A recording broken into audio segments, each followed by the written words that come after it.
শিশুদের ডায়াবেটিস কেন্দ্র জেলা হাসপাতালে।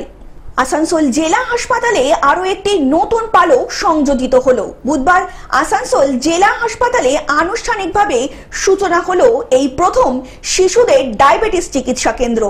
আসানসোল জেলা হাসপাতালে সুপার ডক্টর নিখিল চন্দ্র দাস জানিয়েছেন, টাইপ 1 শিশুদের ডায়াবেটিস চিকিৎসা কেন্দ্র মূলত যে সমস্ত শিশুরা ইনসুলিনের ওপর নির্ভরশীল তাদের চিকিৎসা আসানসোল জেলা হাসপাতালের ডায়াবেটিস কেয়ার থেকেই করানো হবে বলে জানানো হলো।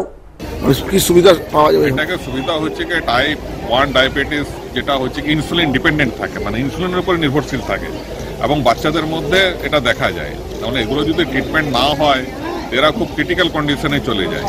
ডায়াবেটিক কিটোঅ্যাসিডোসিস এই ধরনের কন্ডিশন তৈরি হয়ে পেশেন্ট অজ্ঞান হয়ে যায় এবং সঠিক সময়ে চিকিৎসা না করলে পেশেন্ট মারাও যেতে পারে।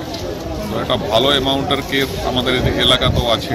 এই টাইপ 1 ডায়াবেটিস ক্লিনিকটা হলে পরে সেই পেশেন্টগুলো আমাদের কাছে রেজিস্টার্ড হবে, আমরা তাদের চিকিৎসার ব্যবস্থা করব। এরপরও যদি কোনো ক্রিটিক্যাল পেশেন্ট থাকে সেগুলোকে পুরো আমরা সরকারিভাবে লাইন আপ করে মেডিকেল কলেজেও দেখানোর ব্যবস্থা করবো এবং তাদের যে ইনসুলিন যেগুলো লাগে ওষুধপত্রগুলো সেগুলো সেখান থেকে হাসপাতাল থেকে সরবরাহ করা হবে। আসানসোল থেকে সৌমিত্র গাঙ্গুলির রিপোর্ট, গ্লোব নিউজ। এখন থেকে গ্লোব টিভি দেখুন আপনার স্মার্টফোনেও। গুগল প্লে স্টোর অথবা অ্যাপল স্টোর থেকে ডাউনলোড করুন গ্লোব টিভি লাইভ অ্যাপ। এছাড়া জিও টিভি অ্যাপ থেকে দেখুন গ্লোব টিভি লাইভ।